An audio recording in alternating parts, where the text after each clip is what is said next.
Taking a look at the most recent season in a vacuum, it actually wasn't all that bad. We had the fourth fewest number of losses in the Premier League. We made it to the quarterfinals of the Champions League. We're getting a new stadium built to replace Craven Cottage, which we have essentially been filling all year long, and we won a domestic cup competition. However, it frankly hasn't met with the standard that we had set here at Fulham Football Club. We are on the outside looking in. However, we may have a chance on the final match week of the season to salvage something.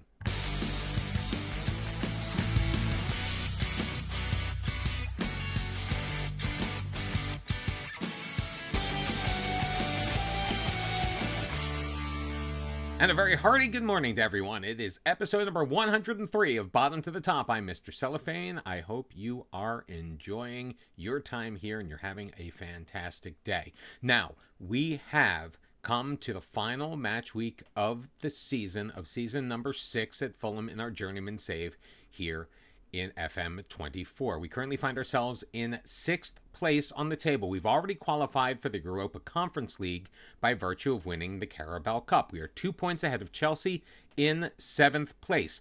Liverpool won the FA Cup, which means that the Europa League place, typically given for that competition, is going to trickle down to the league, which means that the Premier League is going to have 2 representatives in the Europa League, and that is going to be taken by whoever finishes in 6th place, most likely assuming that we don't get a 5th Champions League spot by virtue of the coefficients, which is probably going to happen, but we are not going to count on that.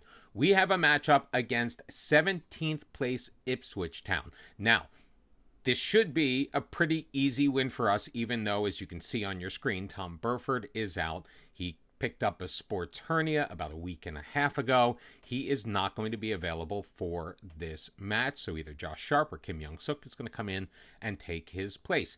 Ipswich, meanwhile, is 1 victory away to guarantee themselves another year in the Premier League. So Ipswich does have something to play for in this match. But then again, so do we. A chance at the Europa League is on the line. And forget everything I said about who's going to replace Tom Burford, because Josh Sharp is injured, picked up a cruciate ligament injury in training right before the match, so he is going to be unavailable. So Alphonse Goamer is actually going to slot into his spot. Armand Diaby is going to come in at the base of the midfield. Larson is going to join them. Our back four is going to be Christensen, Sosa, Ghanayem, and Couchman. Nicolas Shavlina is going to be in goal. Federico Guerrero will get the start on the left wing.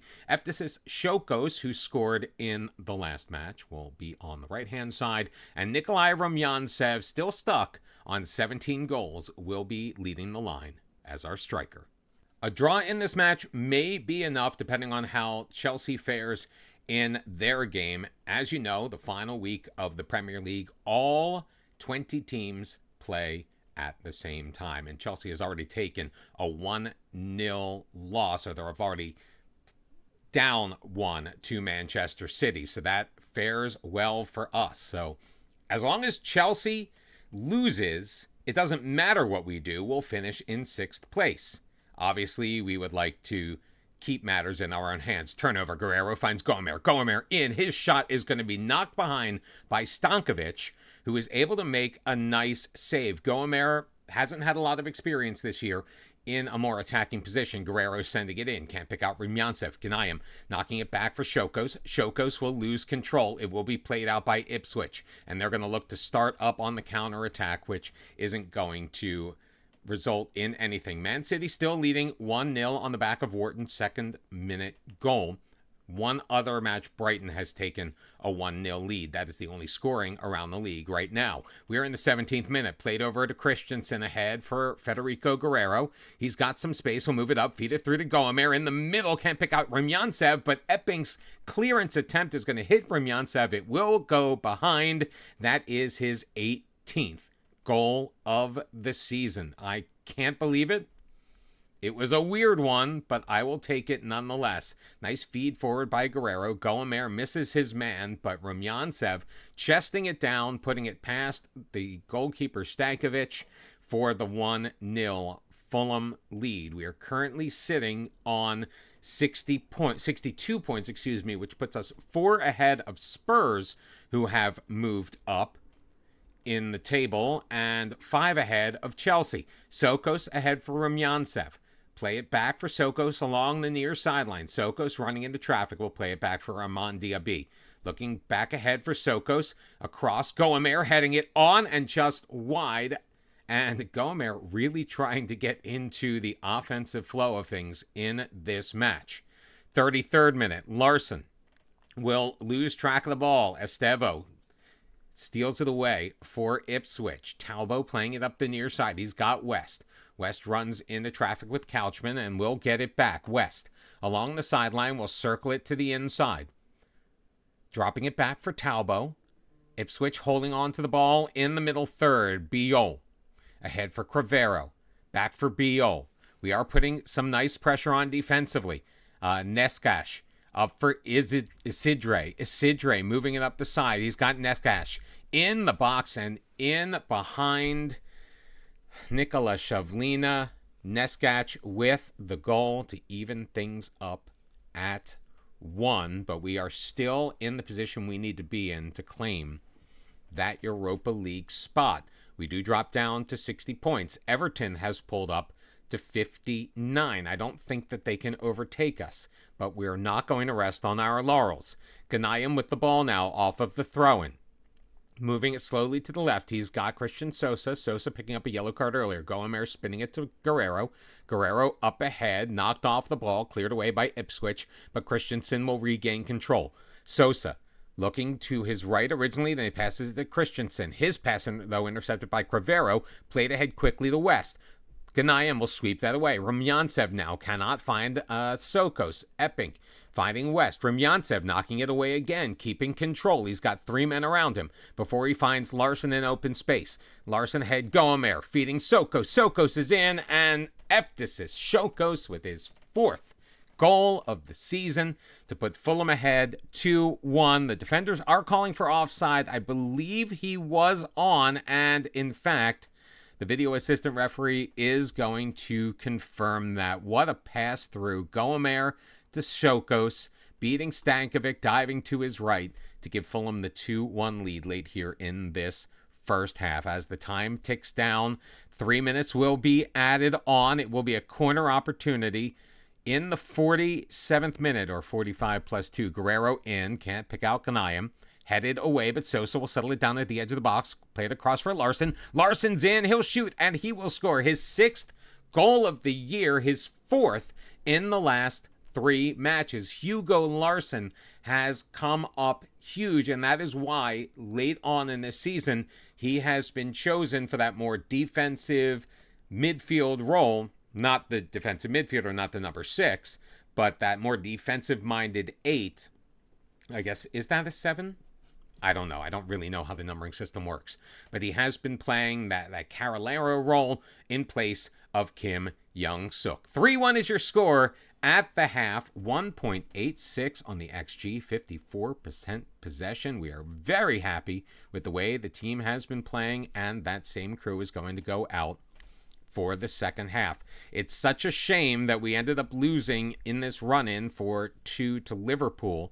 If we had pulled out that victory at Anfield, because we had played very well against Liverpool so far this season. It was a hat trick by Dominic Soboslai, including a penalty kick in added time in the second half that put us away. They actually went up 3-0. We brought it back to 3-2, and the penalty just drove the stake through our hearts. Can you imagine where we would be with those 3 points? Oh yeah, we would be ahead of Arsenal on goal difference. 10 minutes remaining in this match. Some tired legs out there. Sokos will make way for Toshimitsu Endo. Federico Guerrero will come out for Federico Juarez. Hugo Larson, the goal scorer, will cede his position to Kim Young-suk.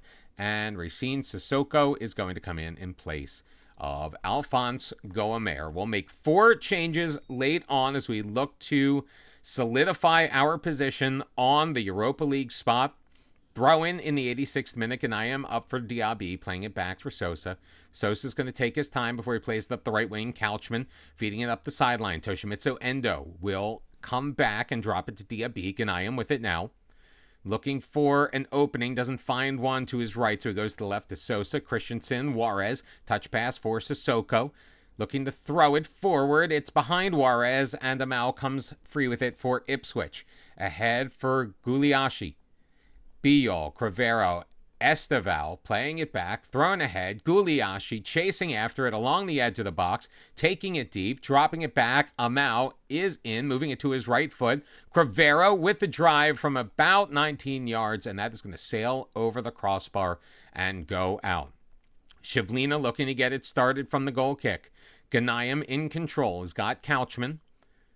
Diaby, good defense right now being played by Ipswich, although they are affording us some space.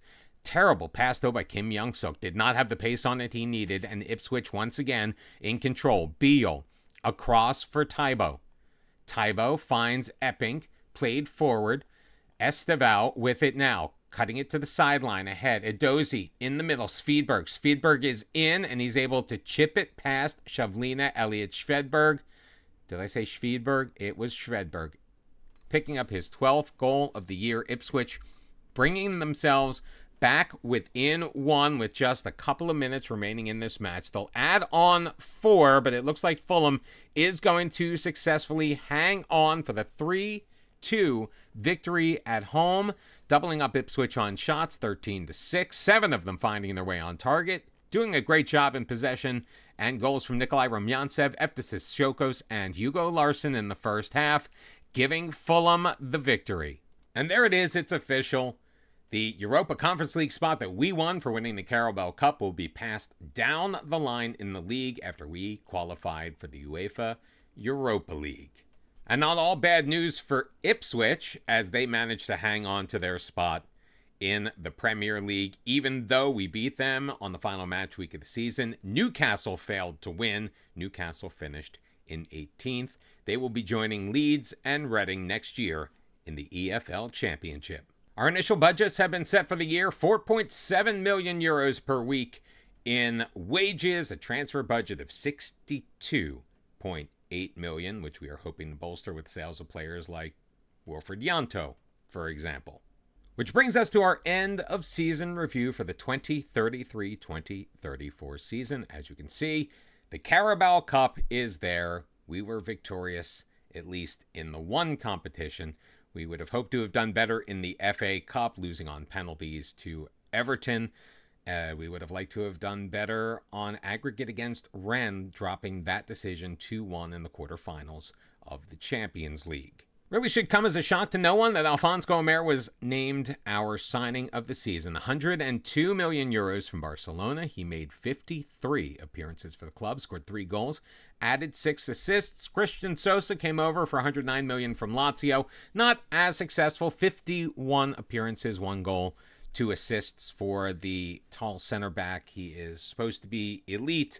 We were hoping for a little bit more. Did we overpay for Victor Christensen? Most likely. I think we were hoping for the Victor Christensen of like 5 seasons ago when we originally tried to sign him. 92 million from Leicester. He did make 39 starts, another 4 sub appearances, 5 assists.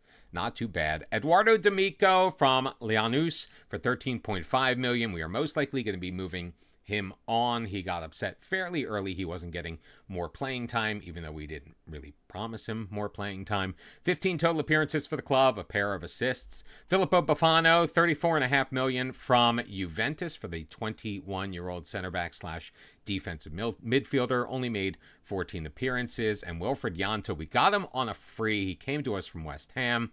Made 5 starts, 28 total appearances, just 2 assists in that time. Hopefully we can get a little bit of money for him. I think he's worth probably in the neighborhood of 30 million. The players we sent out seem to have had better seasons. We got 72 million for Ivan Fresneda, who was serving as a backup to Luke Couchman, who, by the way, just signed a new 5-year deal with the club. We sent him to Barcelona, made 12 appearances there, added 1 assist. Afonso Moutinho was not happy in a backup role. He went to Atleti for 60 million, 32 starts for them. He scored 22 goals with 6 assists. Maybe if we had given him more of an opportunity, he could have shown a little bit better here at Fulham.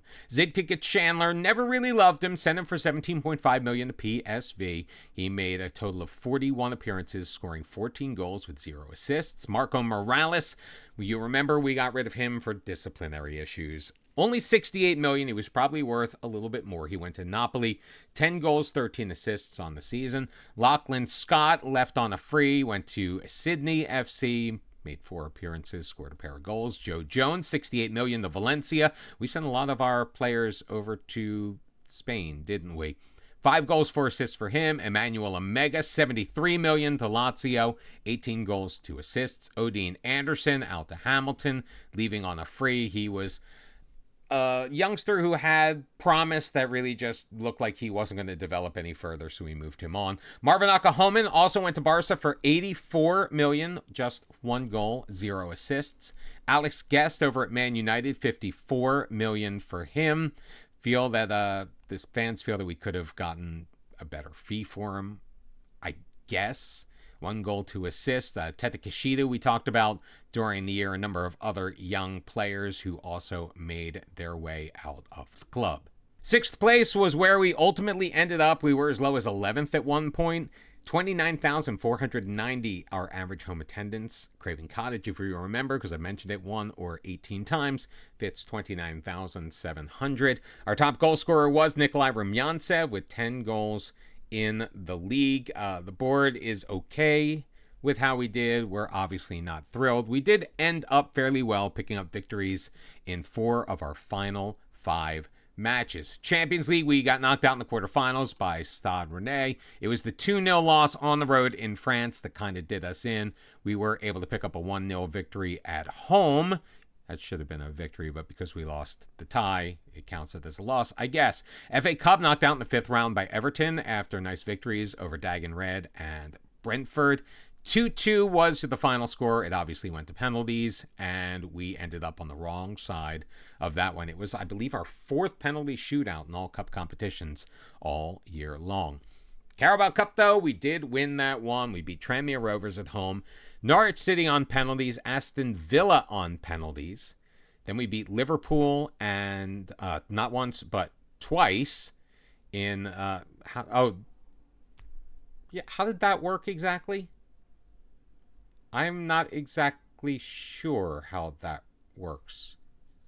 Oh well. Ultimately, in the final, we beat Arsenal 1-1, obviously on penalties. Our biggest win in the Premier League was a 4-0 victory over Liverpool. Now, that was at home. We also beat Real Betis 3-2 in the Champions League in our match to remember. And the goal of the season came in the Carabao Cup. Oh, that's right. The semifinals are a 2-legged affair. And it came in the 70th minute. Nikolai Rumyantsev carrying the ball forward, blasting it home past Tobin, who, by the way, won the Golden Glove Award for best goalkeeper in the league. I forgot we had beaten them 1-0 in Liverpool in the first leg. Then we took them to a 4-1 drubbing at home. It all comes back.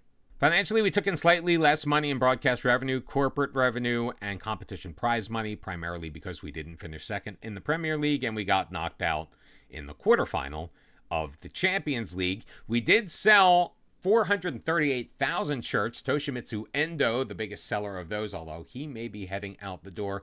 The last half of his season was not a very good one for this team. He was fantastic playing for Japan, not so much playing for Fulham. Tom Burford, Kim Young-suk, Federico Guerrero, and Alphonse Gomer, the newcomer, rounded out the top 5 in sales.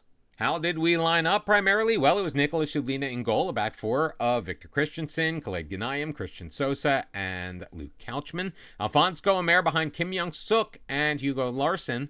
Toshimitsu Endo and Federico Guerrero on the wings with Nikolai Rumyantsev, of course, up top, ending the season with 18 goals. Federico Guerrero, the only other Fulham player in double digits. He ended up with 10 after scoring in the last couple of matches of the year. Fans player of the season was Hugo Larsson. The young player of the year was Khaled Ghanayem. Signing of the season, we already talked about Alphonse Gomer. Top goal scorer, Nikolai Rumyantsev. Federico Guerrero with 8 assists led the way. The most player of the match awards did go to Hugo Larsson with 8. He also had the highest average rating of the team at 7.2.